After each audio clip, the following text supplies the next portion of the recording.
ചക്രങ്ങളെ ഈസിയായിട്ട് ഇൻഫ്ലുവൻസ് ചെയ്യാൻ പറ്റുന്ന ഒരു ടൂളാണ് സൗണ്ട്, ശബ്ദങ്ങൾ. ആൻഡ് മോർ സ്പെസിഫിക്കലി എഞ്ചിനീയർഡ് ആയിട്ടുള്ള സൗണ്ടുകൾ. അതെന്താണ് എഞ്ചിനീയർഡ് സൗണ്ട്? അതിനാണ് ഒറ്റ വാക്കിൽ മന്ത്രങ്ങൾ എന്ന് പറയാം. മന്ത്രം എന്ന് പറയുമ്പോൾ ഏതെങ്കിലും ഒരു മന്ത്രം തിരഞ്ഞെടുത്ത് ഇഷ്ടം പോലെ ജപിക്കുന്നു എന്നുള്ളതല്ല. ഓരോ മന്ത്രത്തിനും റൂളുകൾ ഉണ്ടാവും. എത്ര പ്രാവശ്യം ചാൻറ്റ് ചെയ്യണം, ഏത് സമയത്ത് ചാൻറ്റ് ചെയ്യണം, ഏത് ടോണാണ് പാലിക്കേണ്ടത്. ഇതെന്ന് മറന്നുപോയ ഒരു കാര്യമാണ്. ഏത് ടോൺ പാലിച്ചിട്ടാണ് ആ മന്ത്രം പൂർത്തീകരിക്കേണ്ടത്. ദെൻ പുരുഷചരണം. എത്ര പ്രാവശ്യം ആ മന്ത്രം ചാൻറ്റ് ചെയ്താലാണ് നിങ്ങൾക്കതിൻ്റെ പൂർണ്ണമായ ഗുണം ലഭിക്കുക. ഇത്രയും റൂളുകൾ ഫോളോ ചെയ്ത് ഏതൊരു മന്ത്രം ഒരു വ്യക്തി ചാൻറ്റ് ചെയ്ത് കംപ്ലീറ്റ് ചെയ്താലും അവരുടെ ചക്രങ്ങൾ പ്യൂരിഫൈ ആവും, അൾട്ടിമേറ്റ്ലി ആക്ടിവേഷനിൽ എത്തുകയും ചെയ്യും.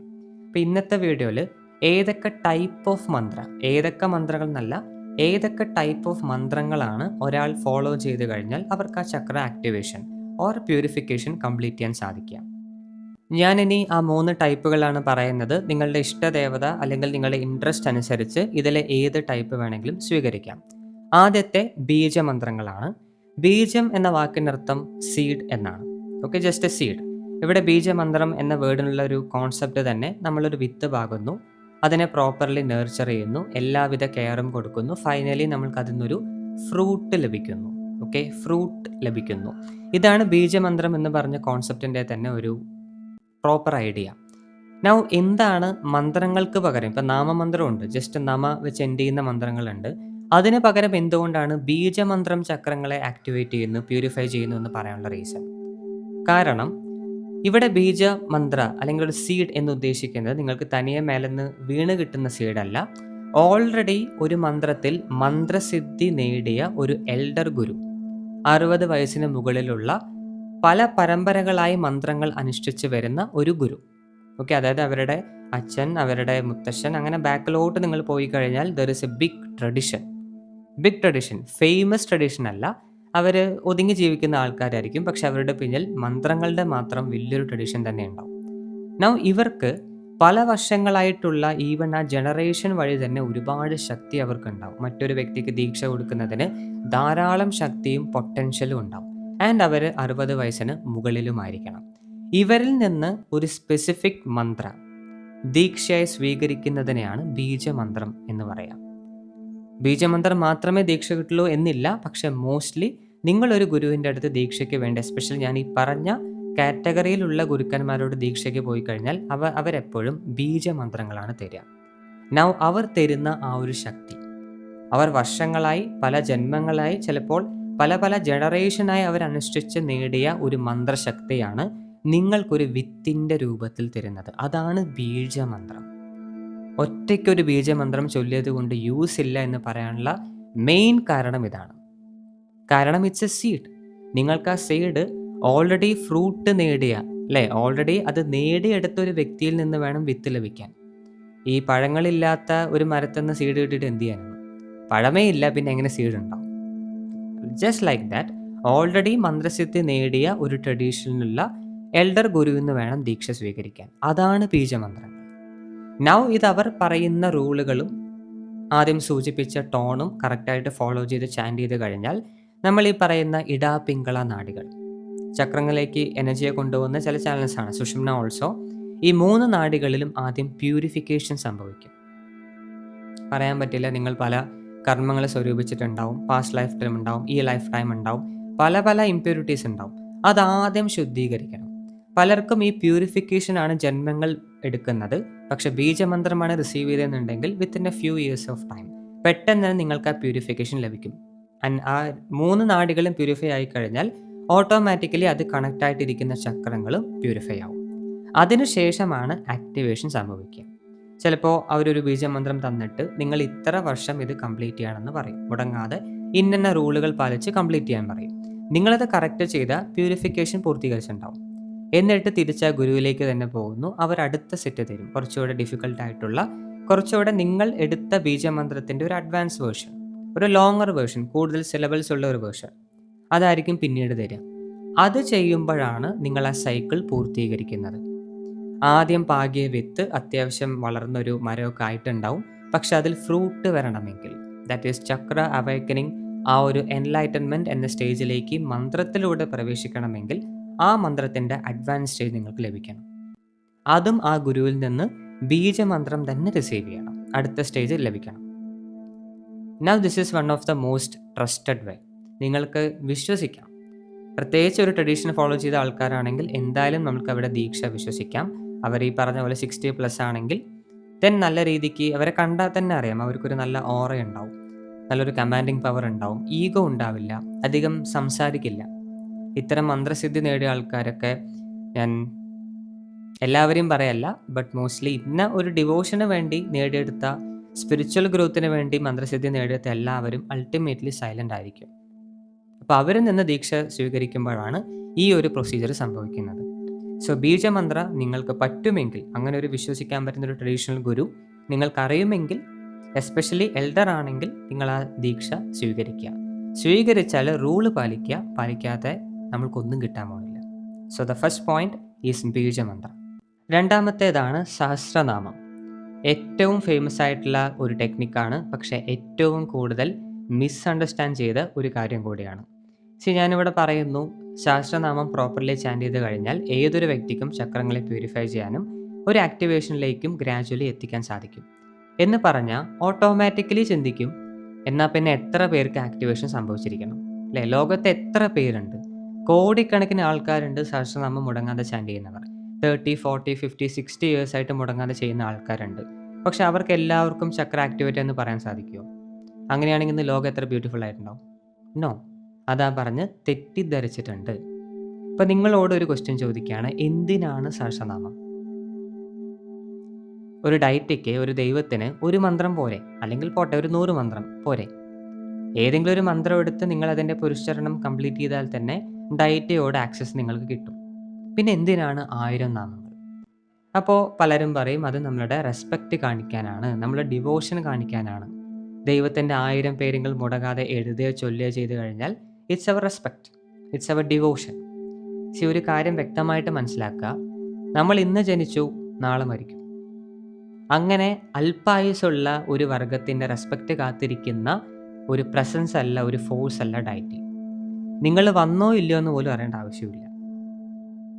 ഓക്കെ, അവരൊരിക്കലും അവിടെ ഇരുന്ന് നീ എന്നെ റെസ്പെക്റ്റ് എന്ന് പറഞ്ഞിരിക്കുന്ന ആൾക്കാരല്ല ഡയറ്റീസ്. അങ്ങനത്തെ പ്രസൻസും ഫോഴ്സസ് അല്ല ഡയറ്റീസ്. ഓക്കെ, അപ്പോൾ എന്തിനാണ് സഹസ്രനാമം? മന്ത്രത്തിൻ്റെ കാര്യത്തിൽ പറഞ്ഞു, ഇറ്റ്സ് ആൻ എൻജിനീയർഡ് സൗണ്ട്. സഹസ്രനാമത്തിൻ്റെ കാര്യത്തിൽ it's A string of engineered sound.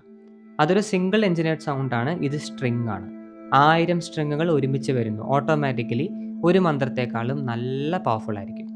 ഇതെങ്ങനെയാണ് ചെയ്ത് എന്ന് നമ്മൾ അനലൈസ് ചെയ്യുമ്പോൾ, ഓരോ മന്ത്രങ്ങൾ ഫോളോ ചെയ്യുമ്പോൾ, ഇപ്പോൾ ആദ്യം ഒരു മന്ത്രം ചാൻറ്റ് ചെയ്തു, സെക്കൻഡ്, തേർഡ്, ഫോർത്ത്, അങ്ങനെ 1008 വരെ പോയിക്കൊണ്ടിരിക്കും. ചില വേർഷൻസിൽ 1018, 16 വരെ ഉണ്ടാവും. ഇതിങ്ങനെ ഓരോ മന്ത്രങ്ങളും ക്രോസ് ചെയ്ത് പോകുമ്പോൾ ശരീരത്തിലെ ഓരോ പോയിന്റുകൾ അത് ആക്ടിവേഷനിലേക്ക് കൊണ്ടുവരും. ഓരോരോ ഈവൻ ഫിസിക്കൽ ബോഡിയിൽ പോലും പല റീജൻസ് ആക്ടിവേറ്റ് ആവും. ഇപ്പോൾ ആദിശങ്കരാചാര്യരുടെ നിർവാണ ശതകം, അത് പ്രോപ്പർലി ടോൺ ഉപയോഗിച്ച് ചാൻറ്റ് ചെയ്താൽ തന്നെ ബ്രെയിനിലെ എത്ര പാർട്ടുകളെ ആക്ടിവേറ്റ് ചെയ്യുന്നതിനുള്ള സ്കാനിങ് അവൈലബിൾ ആണ്, റിസർച്ച് അവൈലബിൾ ആണ്. അതേപോലെ തന്നെയാണ് സഹസ്രനാമം. കറക്റ്റായിട്ട് ചാൻറ്റ് ചെയ്ത് വന്നാൽ തന്നെ സൂപ്പർ ഹ്യൂമൻ എന്ന് നമ്മൾ കരുതുന്ന പല ഏരിയാസും ബോഡിയിൽ ആക്ടിവേറ്റ് ആവും. അതിനാണ് സ്ട്രിങ് ആയിട്ട് സെറ്റ് ചെയ്തിരിക്കുന്നത്. കറക്റ്റ് ഓർഡറിൽ തന്നെ ടോൺ ഫോളോ ചെയ്തുകൊണ്ട് അത് ചെയ്യണം, ദെൻ ഡെഫിനറ്റ്ലി റിസൾട്ട് ഉണ്ടാവും, നോ ഡൗട്ട് അബൌട്ട് ഇറ്റ്. പിന്നെ ബീജമന്ത്രങ്ങളെ പോലെ നിങ്ങൾ ഒരിക്കലും ദീക്ഷ സ്വീകരിക്കേണ്ട ആവശ്യമൊന്നുമില്ല. ഇതിന് ആർക്ക് വേണമെങ്കിലും ചാൻറ്റ് ചെയ്യാം. പക്ഷെ ഒരു അഡ്വൈസ് എന്താ ചോദിച്ചു കഴിഞ്ഞാൽ, പ്രൊണൗൺസിയേഷൻ കറക്റ്റ് ചെയ്യാം, തെറ്റിച്ച് ചൊല്ലരുത്. അതേപോലെ അതിൻ്റെ ഈണം, ദ ടോൺ, ഓരോ സഹസ്രനാമത്തിനും ഒരു ടോൺ ഉണ്ട്, അത് പ്രകാരം തന്നെ ചാൻറ്റ് ചെയ്യണം. അതൊരു അലങ്കാരത്തിനല്ല ഋഷികൾ വെച്ചിരിക്കുന്നത്, അതും അതിൻ്റെ റൂളാണ്. അങ്ങനെ ചൊല്ലിയാൽ മാത്രമേ ആക്ടിവേഷനിലേക്ക് കൊണ്ടുവരാൻ സാധിക്കുള്ളൂ. ആൻഡ് ഈവൻ ബീജമന്ത്രത്തെക്കാളും സഹസ്രനാമങ്ങൾ പ്രോപ്പർലി കൊണ്ടുപോയി കഴിഞ്ഞാൽ വലിയ റിസൾട്ടാണ് ഉണ്ടാവുക. ഷോർട്ട് പീരീഡ് ഓഫ് ടൈം വലിയ രീതിയിലുള്ള റിസൾട്ടുകൾ കാണാൻ സാധിക്കും. നൗ ഏതെങ്കിലും ഒരു പേര്, ഒരു നല്ല സഹസ്രനാമത്തിൻ്റെ ഒരു പേര് പറയാൻ പറഞ്ഞാൽ അത് ഡിഫിക്കൾട്ടാണ്. കാരണം ഞാൻ പലതവണ പറയാറുണ്ട്, പുസ്തകങ്ങൾ, അതിലൂടെയാണ് നമ്മൾക്ക് ഈ മന്ത്രങ്ങൾ പലതും കിട്ടുന്നത്. ഇതാദ്യമായിട്ട് ഋഷികൾ കമ്പോസ് ചെയ്യുമ്പോൾ ഒരു വേർഷൻ ഉണ്ട്, ഇന്ന മന്ത്രം കഴിഞ്ഞാൽ, അതായത് 100ാമത്തെ സഹസ്രനാമത്തിൽ 100ാമത്തെ മന്ത്രം കഴിഞ്ഞ് 101ലേക്ക് പോകുമ്പോൾ അത് ഇതായിരിക്കണം മന്ത്രം, അതവർ എഴുതി വെച്ചിട്ടുണ്ട്. പക്ഷേ ഹ്യൂമൻ എറർ സംഭവിക്കും. നമ്മളത് കോപ്പി ചെയ്യുമ്പോൾ, ഇൻ്റർപ്രറ്റ് ചെയ്യുമ്പോൾ, മറ്റൊരു പുസ്തകത്തിലേക്ക് മാറ്റി എഴുതുമ്പോൾ മനുഷ്യന്മാരാണ് എന്തായാലും തെറ്റ് വരുത്തുന്നത്. സോ ഒരു വലിയ സംശയമുണ്ട്. പല മന്ത്രങ്ങളും സ്വാപ്പായിട്ടുണ്ട്, പല മന്ത്രങ്ങളും മിസ്സായിട്ടുണ്ട്, പല ഓർഡറും തെറ്റിയിട്ടുണ്ട്. ഇതിൽ ലീസ്റ്റ് മിസ്റ്റേക്ക്, വളരെ കുറച്ച് മാത്രം മിസ്റ്റേക്ക് പറ്റിയ അല്ലെങ്കിൽ ഓൾമോസ്റ്റ് പെർഫെക്റ്റ് എന്ന് പറയാൻ പറ്റുന്ന ഒരു സഹസ്രനാമമാണ് ലളിതാ സഹസ്രനാമം. അതിൻ്റെ ടോണും അതിൻ്റെ മന്ത്രങ്ങളും അതിൻ്റെ ഓർഡറും ഇന്ന് വരെ പെർഫെക്റ്റ് ആണ്. എറേഴ്സ് ഉള്ള വേർഷൻ ഉണ്ട്, പക്ഷെ അത് വളരെ ലീസ്റ്റ് എറർ എന്നേ പറയാൻ പറ്റുള്ളൂ. ചെറിയ ചെറിയ തെറ്റുകളേ ഉള്ളൂ. അല്ലാത്ത പക്ഷം it's A perfect thing. So അത് ചൊല്ലാൻ പറ്റുന്നവർ പ്രൊണൗൺസിയേഷനും ടോണും പഠിച്ച് അത് കണ്ടിന്യൂസ്ലി നിങ്ങളുടെ ഒരു സാധനയായിട്ട് എടുത്ത് ചെയ്താൽ തന്നെ ബ്രഹ്മമുഹൂർത്തത്തിൽ അല്ലെങ്കിൽ ഈവനിങ്ങിൽ അല്ലെങ്കിൽ ഒരു ദിവസം 2 പ്രാവശ്യമൊക്കെ നിങ്ങളുടെ കപ്പാസിറ്റി പോലെ എടുത്ത് ചെയ്താൽ തന്നെ ചക്ര ആക്ടിവേഷൻ വേറെ നിങ്ങൾ ചെയ്യേണ്ട ആവശ്യമില്ല. സെയിം വിത്ത് യോഗ. നിങ്ങൾക്ക് വേണമെങ്കിൽ പാഷൻ ഉണ്ടെങ്കിൽ നിങ്ങൾക്ക് എടുക്കാം. അല്ലാത്ത പക്ഷം യോഗയും നിങ്ങൾ നോക്കേണ്ട ആവശ്യമില്ല. ആ ഒരു മന്ത്രം തന്നെ നിങ്ങൾക്ക് ആവശ്യമുള്ള എല്ലാം തരും. Even knowledge also. ഓക്കെ, അപ്പോൾ സഹസ്രനാമത്തിൻ്റെ കാര്യം അതാണ്. Now the third mantra is your own breath. സ്വന്തം ശ്വാസം. കേൾക്കുമ്പോൾ ചീറ്റ് ചെയ്ത് തോന്നും. ടൈറ്റിലും തംബ്നെയിലൊക്കെ 3 മന്ത്രം എന്ന് പറഞ്ഞു, 2 പറഞ്ഞു, 3ാമത്തെ ബ്രീത്തിങ്. ചീറ്റിങ്. നോ, അങ്ങനെയല്ല. ഇൻ ടേംസ് ഓഫ് യോഗ നിങ്ങളുടെ ബ്രീത്തിനേക്കാളും പ്രോപ്പറായിട്ടുള്ള ഒരു മന്ത്രവും ഈ പ്രപഞ്ചത്തിലില്ല. കാരണം ഡയറ്റ് എന്ന് പറയുമ്പോൾ അതൊരു എക്സ്റ്റേണൽ ഫോഴ്സ് തന്നെയാണ്. നമ്മൾ എത്ര ഇഷ്ടദേവത എന്നൊക്കെ പറഞ്ഞാലും അതൊരു എക്സ്റ്റേണൽ ഫോഴ്സാണ്. നമ്മൾ അതിനോട് ക്ലോസ് ആവാൻ നോക്കുകയാണ്, നമ്മൾ അതിനോട് ഒന്നാവാൻ നോക്കുകയാണ്, ഭക്തനും ഭഗവാനും സിംഗുലർ ആവാൻ നോക്കുകയാണ്. പക്ഷെ അതിനേക്കാളൊക്കെ ഏറ്റവും ബെനിഫിഷ്യൽ ആയിട്ടുള്ള, ഏറ്റവും കൺട്രോൾ ഉള്ള ഒരു മന്ത്രം, engineered sound or engineered energy, engineered stream of energy, പ്രാണ എന്ന് പറയുന്നത് സ്വന്തം ബ്രീത്തിങ് തന്നെയാണ്. അതിനേക്കാളും ബെസ്റ്റായിട്ടുള്ള ഒരു സംഭവമില്ല. കാരണം യോഗികൾ ഓരോ സമയത്തും അവരവരുടെ ഒരു യോഗ സ്റ്റേറ്റിലേക്ക് പോകുമ്പോൾ, ഡീപ്പ് മെഡിറ്റേറ്റീവ് സ്റ്റേറ്റിലേക്ക് പോകുമ്പോൾ, അല്ലെങ്കിൽ പലതരത്തിലുള്ള എനർജികൾ ആക്സസ് ചെയ്യുമ്പോൾ, അല്ലെങ്കിൽ അവർ പലതരത്തിലുള്ള സമാധികളിലേക്ക് പ്രവേശിക്കുമ്പോൾ അവരുടെ ശ്വാസം എങ്ങനെയായിരുന്നു എന്നുള്ളത് നോട്ടീസ് ചെയ്യുന്നുണ്ട്. മീൻസ് ഇപ്പോൾ ഏത് കൗണ്ടിലാണ് ബ്രീത്ത് ചെയ്തിരിക്കുന്നത്, ബ്രീത്തിന് എത്ര, ഹോൾഡ് എത്ര, ഔട്ട് എത്ര, അതോ ബ്രീത്തേ ഇല്ലേ, ഇതെല്ലാം അവർ വ്യക്തമായി നോട്ടീസ് ചെയ്തിട്ടുണ്ട്. അതുകൊണ്ടാണ് നമ്മൾ അവരെ മഹായോഗികൾ എന്ന് വിളിക്കുന്നത്. ഏതോ ഗുരുജി എന്ന് വിളിക്കുന്നതിന് പകരം യോഗികൾ എന്ന് വിളിക്കുന്നുള്ള റീസൺ, പണ്ടത്തെ ആൾക്കാരെ. Now when you do that, അതായത് ഒരു സമാധിയിലേക്ക് പ്രവേശിക്കുന്നതിന് മുൻപ് അവരുടെ ബ്രീത്തിങ് ഇന്ന ഒരു സൈക്കിൾ ആയിരുന്നെങ്കിൽ, ഇന്ന ടൈപ്പ് ഓഫ് കൗണ്ട് ആയിരുന്നെങ്കിൽ, അതേത് റീക്രിയേറ്റ് ചെയ്താൽ അവർക്ക് ആ സ്റ്റേറ്റിലേക്ക് ഗ്രാജുവലി എത്താൻ സാധിക്കും. ആർക്ക് വേണമെങ്കിലും എത്താൻ സാധിക്കും. Now this is also A Mantra. Engineered ആയിട്ടുള്ള സൗണ്ട്, എഞ്ചിനീയർഡ് ആയിട്ടുള്ള ബ്രീത്ത്. കേൾക്കാൻ പറ്റുന്ന സൗണ്ട് മാത്രമല്ല സൗണ്ട്, നമുക്ക് കേൾക്കാൻ പറ്റാത്ത സൗണ്ടുകളുണ്ട്. അതാണ് ഇവിടെ യോഗികൾ ഉദ്ദേശിക്കുന്നത്. നൗ എന്താണ് ഇതിൻ്റെ എക്സാക്ട് നെയിം? ഈ മന്ത്രത്തിൻ്റെ പേര് പ്രാണായാമം. പലതവണ റിപ്പീറ്റായി പറയുന്ന സിംഗിൾ പേരാണിത്. ഈ പ്രാണായാമത്തിൽ തന്നെ പലതുണ്ട്. നാഡീശുദ്ധിയുണ്ട്, കപാലഭാതിയുണ്ട്, ആൻഡ് എണ്ണിയാൽ ഒടുങ്ങാത്ത ലോട്ട് ഓഫ് പ്രാണായാമംസ് ഉണ്ട്. ഓരോന്നും ഓരോ സ്റ്റേറ്റുകളെ ആക്സസ് ചെയ്യാനുള്ളതാണ്. മനസ്സിനെ കാം ചെയ്യാവുന്ന പർപ്പസ് ഉണ്ട്. അല്ലാതെ ഈ പറഞ്ഞ ചക്രങ്ങളെ ടാപ്പ് ചെയ്യാനും പ്യൂരിഫൈ ചെയ്യാനും അങ്ങോട്ട് ആക്സസ് കിട്ടാനുമുള്ള പല വെറൈറ്റി ഓഫ് പ്രാണായാമങ്ങളുണ്ട്. അത് ചെയ്ത ഉടനെ നിങ്ങൾ അവിടെ എത്തും എന്നല്ല പറയുന്നത്. കണ്ടിന്യൂസ്ലി ഇപ്പോൾ മന്ത്രങ്ങൾ എങ്ങനെയാണോ നമ്മൾ റിപ്പീറ്റ് ചെയ്ത് ചെയ്യുന്നത്, സെയിം പ്രൊസീജിയർ, റൂളുകളും കാര്യങ്ങളും ഫോളോ ചെയ്ത്, ഇതിനും ടോൺ ഉണ്ട്, അത് കറക്റ്റായി ഫോളോ ചെയ്തുകൊണ്ട് പ്രാണായാമം കണ്ടിന്യൂ ചെയ്ത് കഴിഞ്ഞാൽ നിങ്ങൾക്ക് ചക്രങ്ങളിലേക്ക് ആക്സസ് കിട്ടും. ഗ്രാജുവലി നിങ്ങളെ പലതരത്തിലുള്ള സമാധി അവസ്ഥയിലേക്ക് അത് കൊണ്ടുപോവുകയും ചെയ്യും. ആൻഡ് ഈ സമാധി അവസ്ഥയിലാണ് നിങ്ങൾക്ക് ആ ചക്ര ആക്ടിവേഷൻ പൂർണ്ണമായും വർക്കാവുക. അത് ചിലപ്പോൾ ഒരു സുപ്പീരിയർ സമാധി ഒന്നും ആയിരിക്കില്ല, സ്റ്റാർട്ടിംഗ് സ്റ്റേജ് ആയിരിക്കും. ബട്ട് സ്റ്റിൽ ആ ഒരു സ്റ്റേജ് കിട്ടിയാൽ തന്നെ ചക്രങ്ങൾ പെർമനൻ്റ്ലി ഒരു സ്റ്റിമുലേഷനിലേക്ക് എത്തി നമുക്ക് ഉറപ്പായിട്ടും പറയാൻ സാധിക്കും. ആൻഡ് ഇവിടെ മറ്റൊരു ബെനിഫിറ്റ് കൂടെയുണ്ട്. മറ്റ് മന്ത്രങ്ങൾ എന്ന് പറയുമ്പോൾ, ഈവൻ സഹസ്രനാമം എടുത്ത് പറഞ്ഞാലും നിങ്ങളത് പഠിക്കണം. പ്രൊണൗൺസിയേഷൻ, ടോൺ, അത് പഠിച്ച് നിങ്ങൾക്കതിനോട് അത്രയും പാഷനേറ്റ് ആയിട്ട് മുടങ്ങാതെ ഒരു ദിവസം പോലും വിടാതെ നിങ്ങൾക്കത് ചെയ്യാൻ പറ്റണം. എത്രയോ പേരുണ്ട് 20-30 വർഷമായിട്ട് ചെയ്യുന്നു, പക്ഷെ ആ ടോൺ കറക്റ്റ് ആവാത്തത് കൊണ്ട് ഇപ്പോഴും റിസൾട്ടിന് വെയിറ്റിംഗ് ആയിരിക്കും. റിസൾട്ട് ഉണ്ടാവും, ബട്ട് നോട്ട് എക്സാക്ട്ലി അതെന്ത് അവർക്ക് തരാം എന്നുള്ളത് തന്നിട്ടുണ്ടാവില്ല. ഇപ്പം എത്രയോ പുരാണത്തിൽ പറയുന്നുണ്ട്, സഹസ്രനാമം, ലളിത സഹസ്രനാമം എടുത്ത് ചൊല്ലിക്കഴിഞ്ഞാൽ ഇന്നെന്ന നേട്ടങ്ങൾ, ഇന്നെന്ന പുണ്യങ്ങൾ എന്ന് പറയുന്നുണ്ട്. പക്ഷെ ഇത് നേടിയ ആൾക്കാരെ നമ്മൾ അധികം കാണില്ല. മെയിൻ റീസൺ പ്രൊണൗൺസിയേഷൻ, അല്ലെങ്കിൽ ആ ടോൺ കറക്റ്റ് ആവാത്തത് കൊണ്ട്. ഇനി ബീജമന്ത്രൻ്റെ കാര്യം എടുത്തു കഴിഞ്ഞാൽ അവിടെ നമ്മളൊരു പ്രോപ്പർ ഗുരുവിനെ കണ്ടെടുത്തണം. ഇന്നത്തെ കാലത്ത് ഇൻ്റർനെറ്റിൽ ഗുരുക്കൾ നിറഞ്ഞ് കവിഞ്ഞ് അൺഎംപ്ലോയ്ഡ് ആയിട്ടുള്ള ആൾക്കാർ വരുന്നു എന്നല്ലാതെ നമ്മൾക്കൊരു ജെനുവിൻ ട്രഡീഷനിലുള്ള ആളെ കണ്ടുപിടിക്കുക എന്നുള്ളത് കഷ്ടമാണ്. കാരണം അവർ വളരെ സൈലൻ്റ് ആണ്. ഇൻ്റർനെറ്റിൽ വരില്ല, യൂട്യൂബിൽ വരില്ല. അവർക്ക് എന്താണെന്ന് പോലും അതറിയില്ല. ഒതുങ്ങി ഒരു ട്രഡീഷനിൽ ജെന്യുവനായിട്ട് വരുന്ന ഒരു 3-4 ശിഷ്യന്മാരെ മാത്രം എടുത്ത് പ്രോപ്പറായി പോകുന്നവരായിരിക്കും. ആ 3-4 പേർക്ക് ഡെഫിനറ്റ്ലി റിസൾട്ടും കിട്ടും, ചിലപ്പോൾ എൻലൈറ്റ്മെൻറ്റും കിട്ടും. അപ്പോൾ അവരെ കണ്ടുപിടിക്കുക എന്നുള്ളത് വളരെ കഷ്ടമാണ്. സോ അങ്ങനത്തെ ഒരു സിറ്റുവേഷനിൽ നമ്മൾക്ക് പൂർണ്ണമായും കൺട്രോളുള്ള, നമ്മൾക്ക് പൂർണ്ണമായും ഉറപ്പിക്കാൻ പറ്റുന്ന ഒരു ടൂൾ തന്നെയാണ് ഏറ്റവും ഗ്യാരണ്ടീഡുള്ളത്. അതാണ് ബ്രീത്തിങ് സുപ്പീരിയർ ആണ് പറയാനുള്ള റീസൺ. ഇപ്പോൾ മറ്റൊരു എക്സാമ്പിൾ പറയുകയാണെങ്കിൽ ഇപ്പോൾ പല സബ്സ്ക്രിപ്ഷൻ മോഡൽസ് ഉണ്ട്. നെറ്റ്ഫ്ലിക്സ് ഉണ്ട്, ആമസോൺ പ്രൈം ഉണ്ട്. ഇതൊക്കെ ഇന്ത്യയിലെ നെറ്റ്ഫ്ലിക്സ് ഇപ്പോൾ ഗ്ലോബലാണ്. ഇതെല്ലാം നമ്മൾ വിചാരിക്കുന്നു പേ ചെയ്ത് കഴിഞ്ഞാൽ അതിലെ കാര്യങ്ങൾ നമുക്ക് കാണാൻ പറ്റും. പക്ഷെ അതിലൊന്നും നിങ്ങൾക്ക് സ്വന്തമല്ല. സബ്സ്ക്രിപ്ഷൻ എൻഡായി കഴിഞ്ഞാൽ കഴിഞ്ഞു, നിങ്ങൾക്ക് പിന്നെ അതിൻ്റെ ബെനിഫിറ്റും ഇല്ല, ഒന്നുമില്ല. പക്ഷെ അങ്ങനെ ആയിരുന്നോ നമ്മളുടെ ഒരു 2010, 2009, 2006 അങ്ങനെ ആയിരുന്നോ?